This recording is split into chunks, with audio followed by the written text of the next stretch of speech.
করোনায় আরও 239 মৃত্যু, 25 বছর বয়সীরাও টিকা পাবে। বুয়েটের উদ্ভাবিত অক্সিজেন দেখাচ্ছে আশার আলো, চাপ কমাতে পারে আইসিইউ। দেশে ডেঙ্গু আক্রান্তের ফের রেকর্ড, হাসপাতালে ভর্তি 194, রাজধানীতে এডিসের লার্ভা পাওয়া গেলেই জরিমানা। মুন্সিগঞ্জে আশ্রয়ণ প্রকল্পের 9/6 তদন্তে শাস্তির সুপারিশ থাকলেও দিব্যি বহাল দায়ীরা।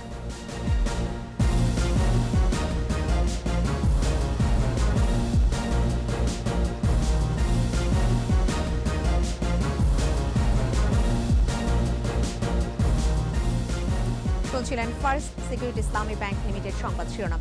প্রত্যেককে আমন্ত্রণ জানাচ্ছি সন্ধ্যা 7:21 সংবাদের সাথে থাকছে আমি ফেরদৌসী আহমেদ। দর্শক, 21 টেলিভিশনের সংবাদে একই সাথে সরাসরি দেখতে পাবেন আমাদের ফেসবুক পেজ www.facebook.com/2124 অনলাইনে। সংবাদে এছাড়াও থাকছে 300 অসুস্থ কুকুরকে সেবা ও আশ্রয় দিয়েছেন টিয়া চৌধুরী, ভবিষ্যৎ পরিকল্পনা নিরাপদ নিবাস।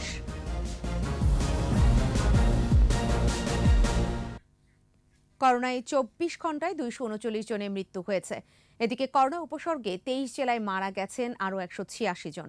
এখন থেকে 25 বছর বয়সীরাও টিকা নিতে পারবেন। প্রতিনিধিদের সহায়তায় জানাচ্ছেন মাসুম আলিসা। রাজশাহী মেডিকেল কলেজ হাসপাতালের করোনা ইউনিটে 24 ঘন্টায় 17 জনের মৃত্যু। শনাক্তের হার আগের দিনের চেয়ে বেড়ে 28.90%। চট্টগ্রামে 24 ঘন্টায় 17 জনের মৃত্যু হয়েছে, নতুন করে আরও 1315 জন শনাক্ত হয়েছে। ময়মনসিংহ মেডিকেলে করোনা ইউনিটে 16 জনের মৃত্যু হয়েছে। খুলনার 4 হাসপাতালে 24 ঘন্টায় করোনায় আক্রান্ত হয়ে 15 জনের মৃত্যু হয়েছে। বরিশালে করোনা উপসর্গে 12 জনের মৃত্যু হয়েছে। নতুন 99 জন সহ আক্রান্তের হার 52.65%। সিলেট বিভাগে 12 জনের মৃত্যু হয়েছে, এর মধ্যে 8 জনই সিলেটের। কুষ্টিয়া করোনা ডেডিকেটেড হাসপাতালে 11 জনের মৃত্যু হয়েছে। এদের মধ্যে 9 জনের করোনা পজিটিভ ও 2 জনের উপসর্গ ছিল। শনাক্তের হার 28.54%। রংপুরে করোনায় 3 ও উপসর্গে 5 জন সহ মোট 8 জন মারা গেছে। ফরিদপুরে করোনা উপসর্গে 7 জনের মৃত্যু হয়েছে। চাঁদপুরে করোনায় 2 জনের মৃত্যু আর উপসর্গে 5 জন সহ 7 জনের মৃত্যু হয়েছে। গাজীপুরে মারা গেছে 6 জন। নতুন আরও 303 জন সহ সংক্রমণের হার 62.47%। সাতক্ষীরায় করোনা উপসর্গে 6 জনের মৃত্যু। চুয়াডাঙ্গায় করোনা উপসর্গে 5 জনের মৃত্যু হয়েছে। শনাক্তের হার 22.34%। ঝিনাইদহে করোনায় মারা গেছে 5 জন। নতুন 70 জন সহ আক্রান্তের হার 29.04%। দিনাজপুরে করোনা উপসর্গ নিয়ে 5 জনের মৃত্যু, নতুন শনাক্ত 180 জন। কিশোরগঞ্জে করোনায় মারা গেছে 5 জন।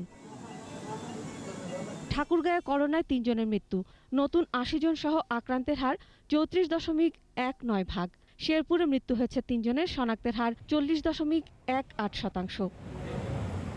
টাঙ্গাইলে করোনা উপসর্গে 3 জনের মৃত্যু, নতুন আক্রান্ত 125 জন। নাটোরে করোনা ও উপসর্গে 2 জন মারা গেছে, সংক্রমণের হার 31.86%। মাসুম আলিসা, 21 টেলিভিশন। এক সপ্তাহে 50 ইউনিট অক্সিজেন সেবা দিতে পারবে বুয়েট উদ্ভাবিত অক্সিজেট মেশিন। হাসপাতালে সাধারণ বেডে একজন করোনা রোগীকে সর্বোচ্চ অক্সিজেন দেয়ায় সহায়তা করবে এই ডিভাইসটি। করোনায় নাকাল সময় এর ব্যবহারে আইসিইউর উপর চাপ কমবে বলে আশা করছেন বুয়েট শিক্ষক ডক্টর তৌফিক হাসান। বাকিটা জানাচ্ছেন শাকের আর্য। লাফিয়ে বাড়ছে করোনার সংক্রমণ, সঙ্গে হাসপাতালে শয্যা ও আইসিইউ সংকট। এমন পরিস্থিতিতে আশার আলো জাগিয়েছে বুয়েট উদ্ভাবিত অক্সিজেট ডিভাইসটি। অক্সিজেন সরবরাহে হাই ফ্লো ন্যাজাল ক্যানুলার বিকল্প এই ডিভাইসটি। 200টি অক্সিজেট উৎপাদন ও ব্যবহারের অনুমোদন দিয়েছে ওষুধ প্রশাসন অধিদপ্তর। 1-2 সপ্তাহের মধ্যে 50টি ইউনিট অক্সিজেট ডেলিভার করতে পারবো। এর পরবর্তী যে 150টি, এগুলোর জন্য আসলে কিছুটা সময় লাগবে, মিনিমাম 1 মাস অথবা আরো বেশি। দেশের হাসপাতালগুলোর সাধারণ বেডে রোগীকে প্রতি মিনিটে সর্বোচ্চ 15 লিটার পর্যন্ত অক্সিজেন দেয়া যায়। এর বেশি দরকার হলে হাই ফ্লো ন্যাজাল ক্যানুলা প্রয়োজন হয় অথবা নিতে হয় আইসিইউতে। একটা ডিভাইস যেহেতু মাল্টিপল পারসন, একজনের পরে একজন ব্যবহার করতে পারবে, এটা স্টেরিলাইজ করতে হবে, মানে ভাইরাস স্ক্রিন করে যে একটা মেশিন 2 মাস পর্যন্ত ভালো থাকে। বুয়েট উদ্ভাবিত অক্সিজেন মেশিনটি অক্সিজেন সরবরাহের জটিলতা দূর করবে। বিদ্যুৎ ছাড়া চলা এই যন্ত্রের মাধ্যমে শ্বাসকষ্টে ভোগা রোগীদের সাধারণ বেডে রেখেই উচ্চ মাত্রায় অক্সিজেন দেয়া যাবে। 50টি এগুলো আমরা আশা করছি খুব দ্রুত আমরা এই বিভিন্ন হসপিটালে দিতে পারবো। তবে এখানে ঔষধ প্রশাসন অধিদপ্তরের যেসব শর্ত রয়েছে তার মধ্যে যেমন একটি শর্ত হচ্ছে যে একটি সেন্ট্রাল অক্সিজেন লাইন আছে এরকম হসপিটালেই ব্যবহার করতে হবে। দেশে করোনা মহামারী শুরুর পর গত বছর মে জুনের দিকে অক্সিজেন নিয়ে কাজ শুরু করেন বুয়েটের শিক্ষক শিক্ষার্থীরা। অক্সিজেনের সফলতার পথ ধরে ভবিষ্যতে বাংলাদেশের লাগসই প্রযুক্তি উদ্ভাবনে এগিয়ে যাবে বলে মনে করেন তারা। শাকেরা আরজু, 21 টেলিভিশন, ঢাকা। প্রতিদিনই বাড়ছে ডেঙ্গু আক্রান্তের সংখ্যা। 24 ঘন্টায় সারা দেশে ডেঙ্গু আক্রান্ত হয়ে 194 জন হাসপাতালে ভর্তি হয়েছেন। এর মধ্যে শুধু ঢাকাতেই 181 জন হাসপাতালে ভর্তি হয়েছেন। এ অবস্থায় নগরবাসীকে সচেতন হওয়ার আহ্বান জানিয়েছেন উত্তর সিটির মেয়র। আর ডেঙ্গু মোকাবেলায় এডিস মশার প্রজনন ধ্বংসে অভিযান চালাচ্ছে দক্ষিণ সিটি কর্পোরেশন। লার্ভা পাওয়া গেলেই করা হচ্ছে জরিমানা। দেখুন মাহমুদ হাসানের রিপোর্ট। নগর জুড়ে বাড়ছে ডেঙ্গু জ্বরের প্রকোপ। তাই ডেঙ্গু ও চিকুনগুনিয়া প্রতিরোধে বেশ কিছুদিন ধরেই জনসচেতনতা কর্মসূচি চালিয়ে যাচ্ছে ঢাকা উত্তর ও দক্ষিণ সিটি কর্পোরেশন। সকালে উত্তর সিটির মগবাজার চৌরাস্তা থেকে দিনের কর্মসূচি শুরু করেন মেয়র আতিকুল ইসলাম। মেয়র জানান, ঘরবাড়ি ও আশেপাশের পরিবেশকে পরিচ্ছন্ন রাখার মাধ্যমেই ডেঙ্গু নিয়ন্ত্রণ সম্ভব। মেয়র আবারও নগরবাসীকে 3 দিনে জমা পানি ফেলে দেওয়ার কথা মনে করিয়ে দেন। আমরা জনগণের সহযোগিতা চাই। জনগণ পারবে আমাদেরকে এই ডেঙ্গু এবং এই মহামারী থেকে রক্ষা করার জন্য। করোনার এই দুঃসময়ে ডেঙ্গুতে যাতে কারোর মৃত্যু না হয় সেজন্যই ডিএনসিসির 10টি অঞ্চলের 54টি ওয়ার্ডে 27 জুলাই থেকে একযোগে 10 দিনের মশক নিধন অভিযানের পাশাপাশি জনসচেতনতামূলক কার্যক্রম চলছে। ঢাকা উত্তর সিটি কর্পোরেশনের ডেঙ্গি একটা অ্যাপস আছে। অ্যাপসের মধ্যে কিন্তু আমাদের প্রত্যেকটা 42টা ওয়ার্ডের কোথায় ঠিকানা দেওয়া আছে এবং ফোন নম্বর দেওয়া আছে। আমি অনুরোধ করব আপনারা এগুলো ব্যবহার করেন সবাই। দক্ষিণ সিটি কর্পোরেশনও এডিস মশার বিরুদ্ধে অভিযান অব্যাহত রেখেছে। প্রায় প্রতিটি নির্মাণাধীন ভবনেই মিলছে এডিসের লার্ভা পাওয়া গেলেই করা হচ্ছে জরিমানা। অবহেলার কারণে আপনার লার্ভা তৈরি হচ্ছে, আমরা তাদেরকে জরিমানা করছি এবং এক্সট্রিম কেসে আমরা তাদের হয়তো জেল হাজতে প্রেরণ করছি। তবে দক্ষিণ সিটির কয়েকটি এলাকায় অনুরোধ করার পরও বাসাবাড়ির ভিতরে কীটনাশক না ছিটানোর অভিযোগ আছে। বাসার ভিতরে ঢুকে না, ছাদ খোলা থাকে, আমরা বলি, তারপরও উপরে যায় না। এখানে আমরা কাকে জানাবো? যতই অভিযান চালানো হোক না কেন, সচেতনতা না আসলে এডিসের বংশ বিস্তার রোধ করা সম্ভব নয়। মাহমুদ হাসান, 21 টেলিভিশন, ঢাকা। মুজিব বর্ষে প্রধানমন্ত্রীর দেয়া উপহারের ঘরে ওঠার কথা 1 মাস আগে, অথচ স্বপ্নের সে ঘর নির্মাণকালেই ভেঙে গেছে। শুরু থেকেই প্রকল্পটিতে অনিয়ম আর দুর্নীতির অভিযোগ ভুক্তভোগীদের। আর তদন্ত প্রতিবেদনের শাস্তির সুপারিশ থাকলেও অভিযুক্তরা দিব্যি বহাল। বলছিলাম মুন্সিগঞ্জ সদরের নির্মাণাধীন আশ্রয়ন প্রকল্পের কথা। ইয়াকুব লিটনের ক্যামেরায় আরও জানাচ্ছেন অখিল পোদ্দার, সঙ্গে ছিলেন জেলা প্রতিনিধি সাইফুর রহমান। 2 পর্বে সমাপ্ত প্রতিবেদনের আজ দেখুন শেষ পর্ব। মুন্সিগঞ্জ জেলা সদর থেকে বেশ দূরে মেঘনা অববাহিকার ভাসানচর, যেখানে ঘরহীন মানুষের আশ্রয় মিলেছে মুজিব বর্ষে প্রধানমন্ত্রীর দেয়া উপহারে। অথচ দফায় দফায় অনিয়মে সারিবদ্ধ টিনের চালাই উঁকি দেয়া রঙিন স্বপ্ন ফিকে হয়ে গেছে অনেকের। শেখের কাছে মানে এই ভালো একটু চাই, ভালো মানে ঘর দর একটু ভালো, যেমন মজবুত করে উঠায়। বাচ্চা কাছে নিয়ে তো ঘরে সকালে রাত্রে ঘুমামো, সকালে লাশ হয়ে বাইরম। কারণ যে ধরনের ঘর উড়াইতেছে এই ঘরের মধ্যে কোনো সিমেন্ট নাই, শুধু ইট দিয়ে আর বালি দিয়ে খাড়া করে রাখছি। এই যে দেখেন নন গেট ইট রড লাগাইছে, 2 নাম্বার ইট লাগাইছে, আর বিটি বালু আস্তর কোনো বালু নাই, যা করতেছে সবই তো দুর্নীতি। আশ্রয়ণ প্রকল্প 2-এর অনিয়মে অভিযুক্তদের শাস্তি হয়েছে সারা দেশে, ব্যত্যয় ঘটেছে শুধু মুন্সিগঞ্জ সদরে। এলাকাবাসীর অভিযোগ, দরিদ্র বান্ধব সরকারের উন্নয়ন কাজ থমকে দিতেই ইচ্ছাকৃত এমন দুর্নীতি। যারা দুর্নীতি করছে হ্যাঁ আমাকে দরকার না, হ্যাঁ সরকারে বহিষ্কার করে দেব। টিউনু আসিল চুরি করে হয়ে গেছে গা। এখন ফার্স্ট পেজের ঘরে এখন বেশ কিছু ত্রুটি সংশোধন করা হচ্ছে বা ত্রুটি এগুলো সংশোধন করছে। আমি কোনো ত্রুটি করে থাকি তাহলে অবশ্যই আমি শাস্তি পাবো, কিন্তু এই বিষয়গুলো শুধুমাত্র আমার উপরে নিয়ে আসা হচ্ছে কেন? প্রথম ধাপের অনিয়মে অব্যাহতি দেয়া হয়েছে সাবেক ইউএনও সহ অন্যদের। দ্বিতীয় ধাপে বড় অনিয়ম হলেও বহাল আছেন এ প্রকল্পের সমন্বয়কারী বর্তমান উপজেলা নির্বাহী কর্মকর্তা। তো হামিদুর রহমান নিজের কায়দা করে আমার নামে চেকগুলো দিয়ে বিভিন্ন জিনিসপত্র ক্রয় করেন। কোনো ব্যাপার নাই, আপনি যেটা প্রমাণ করতে পারবেন লিখে দেবেন। প্রধানমন্ত্রী কার্যালয়ের নির্দেশে জেলা প্রশাসনের তদন্তে দুর্নীতি প্রমাণের পরও অভিযুক্তরা বহাল থাকায় ক্ষুব্ধ ভুক্তভোগীরা। সিমিট মিবিট কিছুই লাগায় নাই। ট্রেনে অরবিলি কোন সচিব আছে, এই সচিবের বলে রয়ে গেছে। আশ্রয়ণ প্রকল্পের ঘর নির্মাণের ক্ষেত্রে শুধু যে দুর্নীতিই করা হয়েছে তা কিন্তু নয়। সম্ভাব্য যেসব পরিবার এসব গৃহে উঠবেন তাদের জীবনও ঝুঁকিপূর্ণ করে তোলা হয়েছে। কারণ ইট, রড, বালি, সিমেন্ট সহ যেসব দ্রব্যাদি গৃহ নির্মাণের ক্ষেত্রে দিতে হয় তার ছিটে ফোঁটাও এখানে নেই, যে কারণে অল্প বৃষ্টি কিংবা ঝড়ে সহসাই ভেঙে পড়তে পারে এসব ঘরবাড়ি। অখিল পোদ্দার, ২১শে টেলিভিশন, ভাষাঞ্চর, মুন্সিগঞ্জ। বিরতি। যখন ফিরছি তখন অন্যান্য খবরের সঙ্গে আরও যা থাকছে। রাস্তায় বাড়ছে মানুষের সমাগম, নিষেধাজ্ঞা অমান্য করে প্রতিষ্ঠান খোলা রাখায় আইনি ব্যবস্থা। কৃষি ঋণে ৮% প্রবৃদ্ধির লক্ষ্য, বিতরণ লক্ষ্যমাত্রা ২৮,৪০০ কোটি টাকা।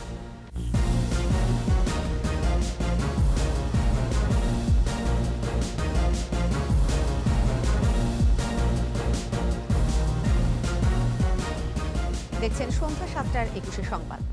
আওয়ামী লীগের সাধারণ সম্পাদক ওবায়দুল কাদের বলেছেন, করোনার সংকটে দায়িত্বশীল রাজনৈতিক দলের ভূমিকা পালনের ব্যর্থতা আড়াল করতে মিথ্যাচারী বিএনপির এখন একমাত্র অবলম্বন। বঙ্গবন্ধু অ্যাভিনিউয়ে দলটির ত্রাণ ও সমাজ কল্যাণ উপকমিটির উদ্যোগে বিভিন্ন প্রতিনিধিত্বের মাঝে করোনা সুরক্ষা সামগ্রী বিতরণ অনুষ্ঠানে তিনি এই কথা বলেন। ঘরে বসে লিপ সার্ভিস দেওয়া, ঘরে বসে প্রেস ব্রিফিং করা ছাড়া জনগণের পাশে স্বাস্থ্য সুরক্ষা অথবা ত্রাণ সামগ্রী নিয়ে কেউ দাঁড়ায়নি। অথচ সবাই শুধু লিপ সার্ভিস দিয়ে যাচ্ছেন, বাস্তবে মানুষ এখন লিপ সার্ভিস চায় না। টানা ১৪ দিনের কঠোর লকডাউনে প্রতিদিনই বাড়ছে মানুষ আর যান চলাচল। নানান অজুহাতে ঘরের বাইরে বের হচ্ছে মানুষ, উপেক্ষিত হচ্ছে স্বাস্থ্যবিধি। নির্দেশ অমান্য করে প্রতিষ্ঠান চালানোর বিরুদ্ধে কঠোর অবস্থানে রয়েছে মোবাইল কোর্ট। রিপোর্টে জানাচ্ছেন দীপু শিকদার। বৃহস্পতিবার লকডাউনের ৭ম দিন। এদিনের নগরীতে বেড়েছে যানবাহন চলাচল। ঢাকার অন্যতম প্রবেশমুখ গাবতলী দিয়ে গত কয়েকদিনের মতোই পুলিশের চেকপোস্ট উপেক্ষা করে পায়ে হেঁটেই ঢুকছে মানুষ। নানান অজুহাতে প্রবেশ করছে যানবাহন। লকডাউন এখন চাকরি তো করতে হইব, কি আর না আসলে তো চাকরি থাকবে না, খাবো কি? জামজুম ঠেলে পুলিশে দৌড়ান খাই হেনে আহি আয় তাও চালাই, খাওয়া লাগবে না করে। মিরপুর থেকে আসলাম, ৬ নম্বর থেকে আমি যাব বাগবাড়ি, চাচা অসুস্থ সেখানে যাচ্ছি। মুখে তো মাস্ক নাই আপনার? মাস্ক পাশে তো ওই জন্য এখান থেকে এখানে পাশে। কারণ অফিস তো করতে হবে, গভর্নমেন্ট তো লকডাউন দিচ্ছে, বাট আমার তো অফিস তো মানবে না সেটা। আমার ওই যে কাজ আছে, আমার ওই যে বয়লার নষ্ট হয়েছে, তারপর জেনারেটরের সমস্যা, ওইটা ঠিক না করলে তো মানে নিষিদ্ধ করছে, কে পেটে দেয় তো ভাই দিতে হবে ভাই। টহলের পাশাপাশি বিভিন্ন স্থানে চেকপোস্ট বসিয়েছে সেনাবাহিনী। বাইরে আসা লোকজনকে পড়তে হচ্ছে জেরার মুখে।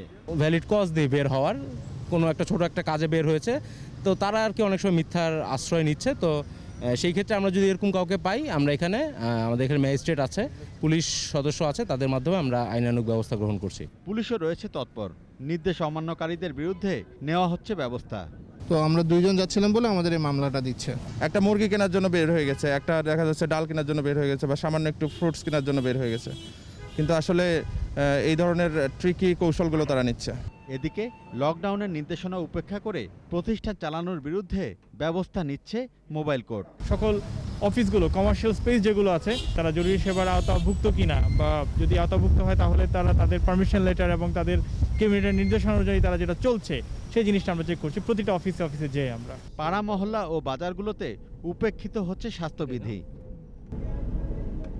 দীপু শিকদার, ২১শে টেলিভিশন, ঢাকা। করোনাকালেও কৃষি মন্ত্রণালয়ের ৯৮% এডিপি বাস্তবায়ন হয়েছে বলে জানিয়েছেন কৃষিমন্ত্রী ডক্টর আব্দুর রাজ্জাক। সচিবালয়ে ভার্চুয়াল আলোচনায় তিনি এই কথা বলেন। অত্যন্ত সাবধানী হতে হবে যাতে করে এই অল্প প্রাকৃতিক সম্পদের মধ্যেও আমরা আমাদের কৃষি উৎপাদনশীলতা এবং উৎপাদন আমরা ধরে রাখতে পারি এবং ক্রমবর্ধমান যে জনসংখ্যা আছে সেই জনসংখ্যার প্রয়োজনীয় খাবার অর্থাৎ খাদ্য নিরাপত্তা আমরা এটাকে এনশিওর করতে পারি। 2021-22 অর্থ বছরে 28,391 কোটি টাকা কৃষি ঋণ দেওয়ার লক্ষ্যমাত্রা ঘোষণা করেছে বাংলাদেশ ব্যাংক, যা গত অর্থ বছরের লক্ষ্যের চেয়ে প্রায় 8% বেশি। বাংলাদেশ ব্যাংকের সংবাদ বিজ্ঞপ্তিতে দারিদ্র্য বিমোচন, গ্রামীণ অর্থনীতির উন্নয়নে কৃষি উৎপাদন বাড়ানোই এই ঋণ বিতরণের লক্ষ্য বলে জানানো হয়। 28,391 কোটি টাকার কৃষি ও পল্লী ঋণের মধ্যে রাষ্ট্রায়ত্ত বাণিজ্যিক ও বিশেষায়িত ব্যাংকগুলোর মাধ্যমে 11,045 কোটি টাকা এবং বেসরকারি ও বিদেশি ব্যাংকগুলোর মাধ্যমে 17,346 কোটি টাকা বিতরণের পরিকল্পনা নেওয়া হয়েছে। গত অর্থ বছরে বিতরণ করা হয় 25,511 কোটি টাকার কৃষি ঋণ। অর্থনৈতিক বিষয় সংক্রান্ত মন্ত্রিসভা কমিটির বৈঠকে 3টি এবং সরকারি ক্রয় সংক্রান্ত কমিটির বৈঠকে 7টি প্রকল্পের অনুমোদন দেওয়া হয়েছে বলে জানান অর্থমন্ত্রী আ.হ.ম মুস্তফা কামাল। ভার্চুয়াল সংবাদ সম্মেলনে তিনি কথা জানান। ইকোনমিক অ্যাফেয়ার্স কমিটির অনুমোদনের জন্য 3টি এবং পারচেজ কমিটির অনুমোদনের জন্য 7টি প্রস্তাব আমরা পেয়েছিলাম এই আজকের মিটিং এর জন্য। পারচেজের প্রস্তাবনাগুলোর মধ্যে শিল্প মন্ত্রণালয়ের 2টি, গৃহায়ন এবং গণপূর্ত মন্ত্রণালয়ের 2টি, পানি সম্পদ মন্ত্রণালয়ের 1টি, সড়ক পরিবহন ও মহাসড়ক বিভাগের 1টি। পারচেজ কমিটির অনুমোদিত 7টি প্রস্তাবে মোট অর্থের পরিমাণ 1537 কোটি 19,05,882 টাকা। সরকার ঘোষিত আর্থিক প্রণোদনা প্যাকেজ বাস্তবায়নে জোর দিয়ে সম্প্রসারণ ও সংকুলানমুখী মুদ্রানীতি ঘোষণা করেছে বাংলাদেশ ব্যাংক। নতুন মুদ্রানীতিতে বেসরকারি খাতে ঋণের প্রবৃদ্ধি প্রাক্কলন করা হয়েছে 14.8%। এছাড়া সরকারের লক্ষ্যমাত্রার আলোকে 76,500 কোটি টাকা ঋণের যোগান রাখা হয়েছে। মোট অভ্যন্তরীণ ঋণের প্রবৃদ্ধি ধরা হয়েছে 17.8%।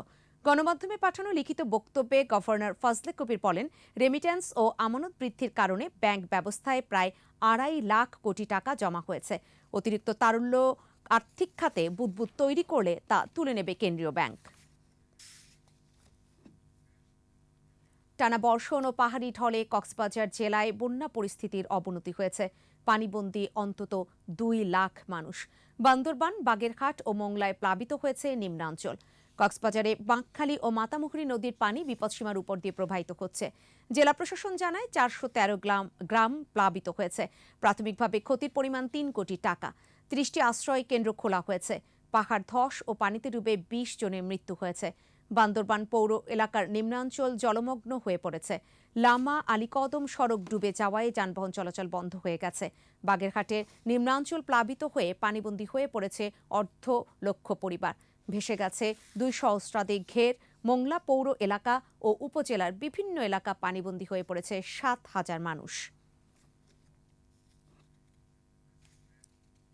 অসুস্থ পথের কুকুরকে চিকিৎসা দিয়ে আদর যত্নে সুস্থ করে তুলে জীব সেবার অনন্য নজির গড়েছেন টিয়া চৌধুরী। নীরবে কাজটি করছেন তিনি। প্রায় 300 অসুস্থ কুকুরকে সেবা ও আশ্রয় দিয়েছেন এই পশুপ্রেমী। নিরাপদ আশ্রয়ের ব্যবস্থা করাই টিয়ার ভবিষ্যৎ পরিকল্পনা। মহৎ এই কাজে সহযোগিতার হাত বাড়িয়েছেন ঢাকা উত্তর সিটির মেয়র। মেয়র জানান, দ্রুতই 30,000 কুকুরকে নিরাপদ স্থানে নেওয়া হবে। বাকিটা জানাচ্ছেন শাকের আরজু। দুর্ঘটনায় সামনের পা দুটি হারিয়েছে কুকুরটি।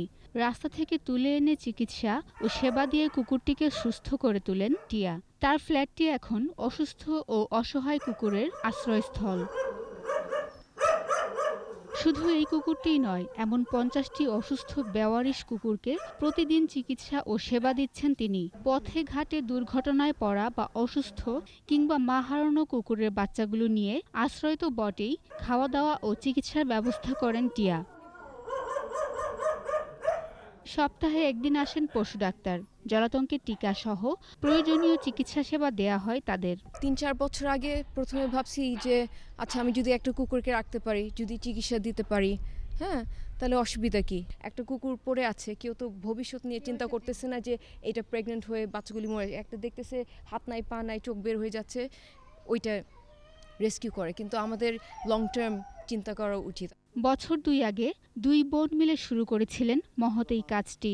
শুরুর গল্পটা হলো পথে একটি কুকুরের 2টি চোখ তুলে ফেলে বখাটেরা। কুকুরটির কষ্ট দেখে মামলা করতে গিয়েছিলেন তারা, যদিও পুলিশ মামলা নেয়নি। পরবর্তীতে হাইকোর্টে রিট করেন তারা। আমার 2 মেয়েই এদের রক্ষণাবেক্ষণ করে থাকে।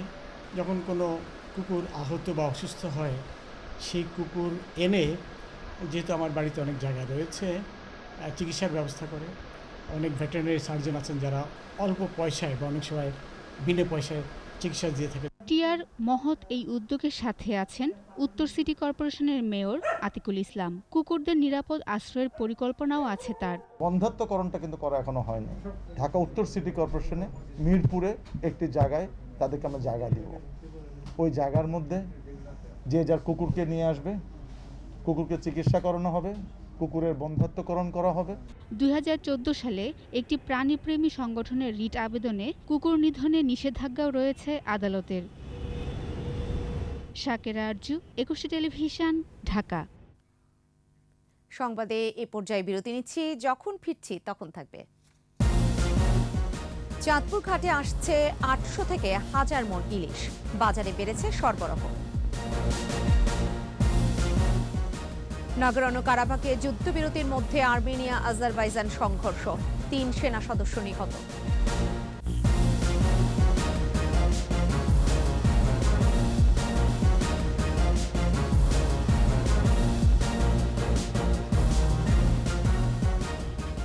দেখছেন সন্ধ্যা 7টার 21 সংবাদ।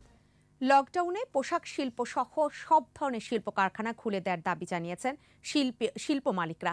সচিবালয়ে মন্ত্রী পরিষদ সচিব খন্দকার আনোয়ারুল ইসলামের সঙ্গে দেখা করার পর একথা জানান ব্যবসায়ীদের শীর্ষ সংগঠন এফবিসিসিআই এর সভাপতি মোহাম্মদ জসিম উদ্দিন।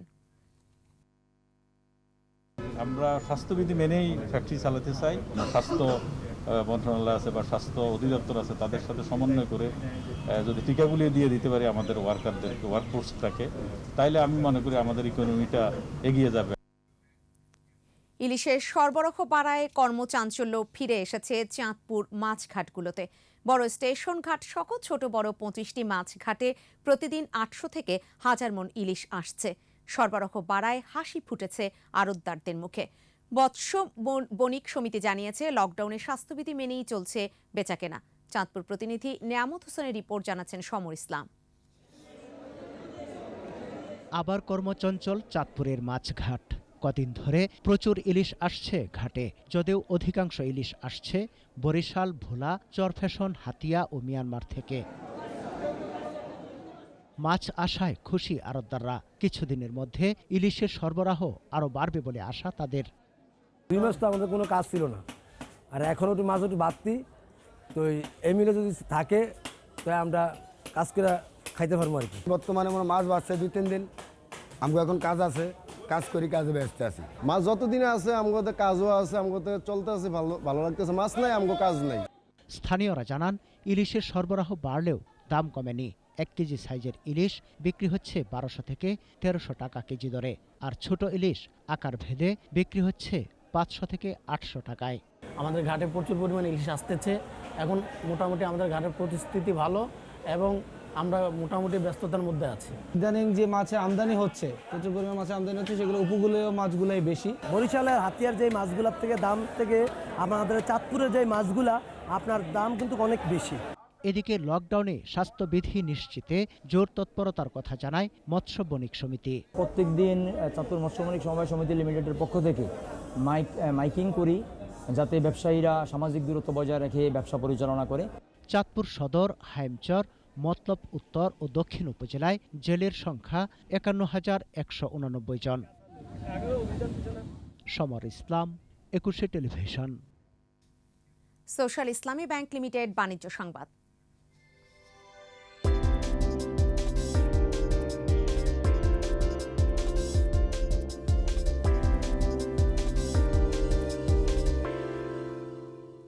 সূচক ও লেনদেন বেড়েছে দেশের পুঁজিবাজারে। বৃহস্পতিবার ডিএসইতে লেনদেন হওয়া ৩৭৪টি প্রতিষ্ঠানের মধ্যে দর বেড়েছে ১৫৯টির, কমেছে ১৬৭টির আর অপরিবর্তিত ছিল ৪৮টির দর। ডিএসই প্রধান সূচক DSEX ৮ পয়েন্ট বেড়ে উঠে আসে ৬,৪২৫ পয়েন্টে। আর দিন শেষে ডিএসইতে লেনদেনের পরিমাণ দাঁড়ায় ১,৫২১ কোটি ৩১ লাখ টাকা। সূচক বেড়েছে অপর স্টক এক্সচেঞ্জ CSE-তেও। লেনদেন হয়েছে ৪৫ কোটি ৮৪ লাখ টাকার শেয়ার ও মিউচুয়াল ফান্ড ইউনিট।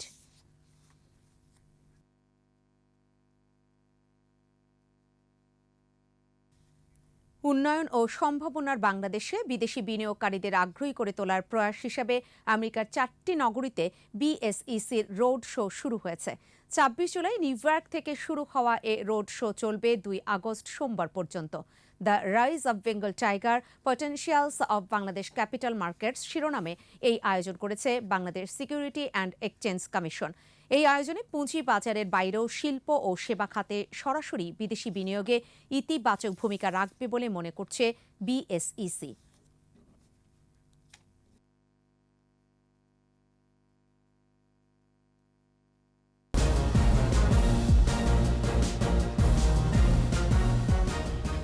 দেখছেন সন্ধ্যা ৭টার ২১ সংবাদ। এ পর্যায়ে জানাবো খেলার খবর।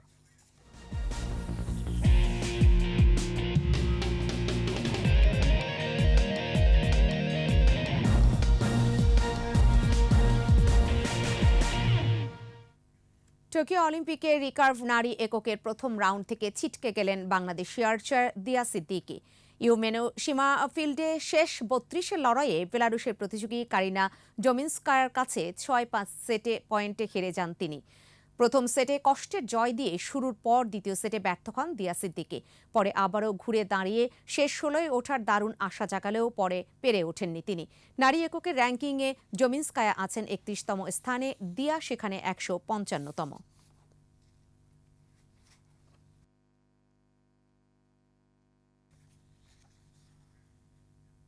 ৫ ম্যাচ টি-20 সিরিজ খেলতে ঢাকা এসেছে অস্ট্রেলিয়া ক্রিকেট দল। শেষ মুহূর্তে ইনজুরির কারণে আসতে না পারা নিয়মিত অধিনায়ক অ্যারন ফিঞ্চ সহ ৮ শীর্ষ তারকা।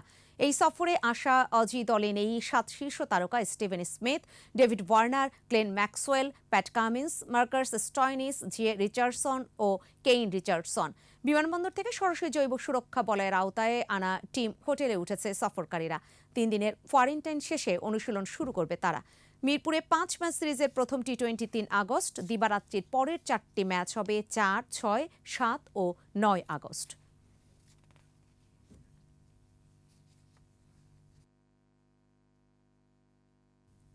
জিম্বাবুয়ে সফর শেষে ঢাকায় পা রেখেছে টিম বাংলাদেশ। ৩ দিনের কোয়ারেন্টাইন শেষ করে আবারও মাঠে ফিরবে সাকিব মাহমুদুল্লাহরা। বিমানবন্দর থেকে সরাসরি অস্ট্রেলিয়া সিরিজের জৈব সুরক্ষা বলয়ে প্রবেশ করেছে বাংলাদেশ দল। রাজধানীর এক হোটেলে ৩ দিনের কোয়ারেন্টাইন শেষে মাঠে ফিরবেন জাতীয় দলের ক্রিকেটাররা। বাংলাদেশ দল জিম্বাবুয়ে থেকে ফিরেছে বড় সাফল্য নিয়ে। প্রায় ১ মাসের দীর্ঘ সফরে জিম্বাবুয়েকে একমাত্র টেস্টে হারানোর পর ৩ ম্যাচের ওয়ানডে সিরিজ ৩-০ ব্যবধানে জিতেছে সফরকারীরা। টি-20 সিরিজেও জিম্বাবুয়েকে হারিয়েছে ২-১ ব্যবধানে। জিম্বাবুয়ে সিরিজ শেষ হতে না হতেই এবার শুরু হতে যাচ্ছে অস্ট্রেলিয়া সিরিজ।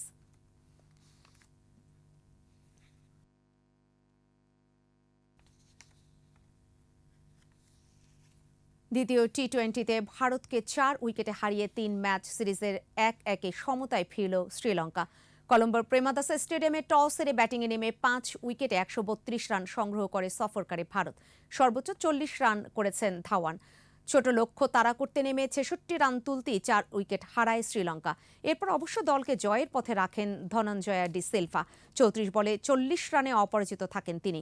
এছাড়া ৩১ বলে ৩৬ রান করেন মিনোদ ফানুকা।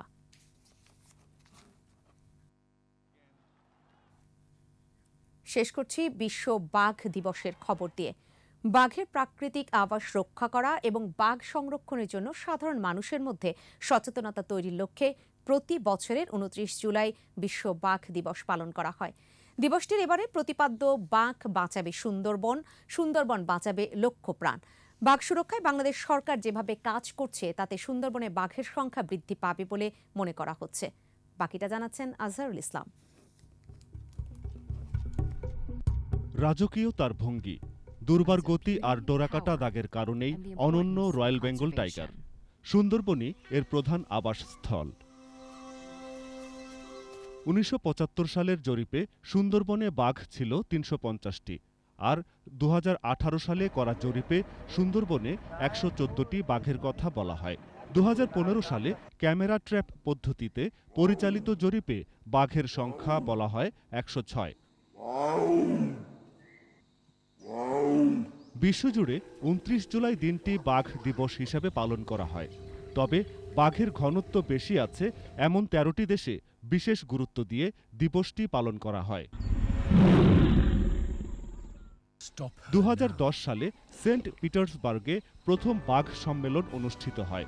এতে বাংলাদেশ সহ 13টি দেশ নিজ নিজ দেশে বাঘের সংখ্যা 12 বছরের মধ্যে দ্বিগুণ করার পরিকল্পনা গ্রহণ করে। এর মধ্যে নেপাল বাঘের সংখ্যা দ্বিগুণ করলেও বাংলাদেশ সেই লক্ষ্য থেকে কিছুটা পিছিয়ে। জাতিসংঘ বলছে, সুন্দরবনে চোরা শিকারী ও বাঘের আবাস স্থল ক্ষতিগ্রস্ত হওয়ার কারণে হুমকির মুখে রয়েছে বাঘ। পাশাপাশি বিশ্বব্যাপী জলবায়ু পরিবর্তন ও বৈশ্বিক উষ্ণায়নে সমুদ্রপৃষ্ঠের উচ্চতা বাড়ায় 2070 সালে বাংলাদেশে বাঘের জন্য কোনো উপযুক্ত জায়গা থাকবে না। এছাড়া খাদ্য সংকটের কারণে নদী খাল পেরিয়ে বাঘ লোকালয়ে প্রবেশ করছে। তখন স্থানীয় মানুষ পিটিয়ে বাঘ হত্যা করছে। অসুস্থতা, প্রাকৃতিক দুর্যোগ ও বার্ধক্যজনিত কারণেও কিছু বাঘ মারা যাচ্ছে।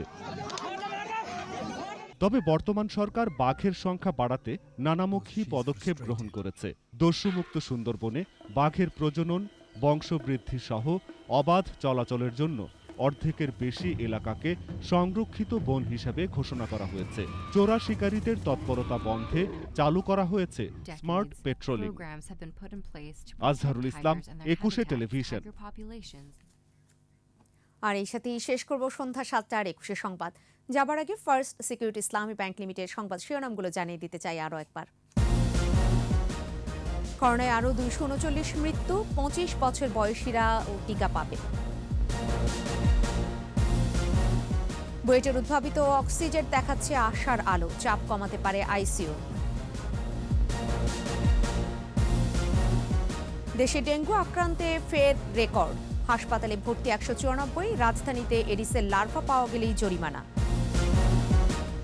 মুন্সিগঞ্জে আশ্রয়ণ প্রকল্পের 9/6, তদন্তে শাস্তির সুপারিশ থাকলেও দিব্যি বহাল দায়ীরা।